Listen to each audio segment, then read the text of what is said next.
আসসালামু আলাইকুম। আমার এই ভিডিওটা শনিবার সকালের। সাহেবের যেহেতু ছুটি, এই দিনও সে বাজারে গিয়েছিল, কারণ শুক্রবারের দিন সে গরুর মাংস আনতে পারেনি, মানে এত দেরিতে বাজারে গিয়েছিল, ভালো মাংস পায়নি আর কি। তো শনিবার সকালেও সে বেল দিয়ে শুয়েছিল, একেবারে সকাল সকাল উঠে চলে গিয়েছিল গরুর মাংস আনতে। আর এই যে এখানে 2 প্যাকেটে এনেছে গরুর মাংস, আর এই যে একটা বড় তরমুজ, বড় মিষ্টি কুমড়া, আর এনেছিল এই যে দারুণ পাট শাক। আর বেগুনের দাম শুনেছেন, 120 টাকা কেজি। রোজার সময় মনে হয় এত দাম ছিল না, এখন এত দাম হয়েছে কেন বুঝলাম না। আসলে গরমের সময় সব মানে গরমের সবজিগুলাই উঠেছে, তার সাথে বেগুনটা মিসিং। সাহেবকে জিজ্ঞেস করলাম বেগুন আনো না কেন, সে বলল যে বেগুনের দিকে তো তাকাইনি, তবে আজকে বাজারে দাম করতে যেহেতু আমি 28, কারণ বেগুন 120 টাকার নিচে কোথাও নেই। কি বলবো বলেন।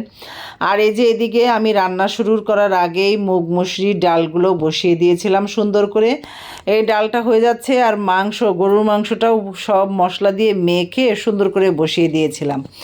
যাক, আস্তে আস্তে একটা একটা করে করে নিচ্ছি আর কি, কারণ গরুর মাংস হতেও দেরি লাগে, আর দেখা যায় সব কিছুই দেরি হয়ে যায়। যাক, মাংসটা যেহেতু একটু সিদ্ধ হয়ে গেছে, আমি এখানে পেঁয়াজ লাল করে নিয়েছিলাম, সেই পেঁয়াজটা দিয়ে দিলাম, দিয়ে এখন ভালো করে ভুনে নিব। আমি যখন মাংসটা মেখে বসাই হাতে মেখে, তখন কিন্তু কিছু কাঁচা পেঁয়াজও আমি দেই। আর এখন দিয়ে দিয়েছি ভাজা পেঁয়াজ, যাতে মাংসের কালারটা সুন্দর হয় এবং খেতে মজা লাগে।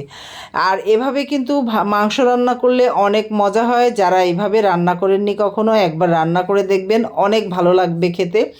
একটু ভালো করে কষাতে হবে, এই যা আর কি। ভালো করে কষিয়ে একটু গরম পানি দিয়ে দিলেই আর হয়ে যাবে। প্রায় হয়েই গিয়েছে আমার গরুর মাংসটা, তো আরও কিছুক্ষণ আমি চুলায় বসিয়ে রাখবো। এদিক দিয়ে আমার ডালটা হয়ে গেছে। ডালে এখন দিয়ে দিব কাঁচামরিচ, আর আম কেটে রেখেছিলাম সেটাও দিয়ে দিয়েছিলাম, দিয়ে এখন বাগার দিয়ে দিলাম।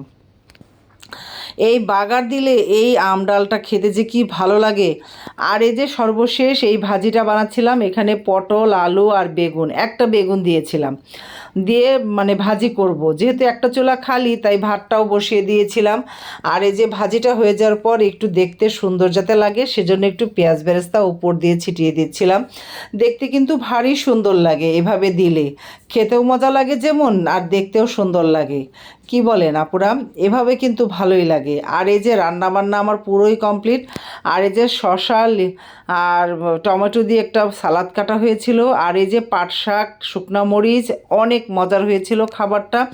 গরমের দুপুরে এইরকম পাট শাক দিয়ে খেতে যে কি ভালো লাগে, অসম্ভব মজার শাক। আর এই ডাল ছিল আম ডালটা, আম ডালেরও তুলনা হয় না, মানে কি যে ভালো লাগে।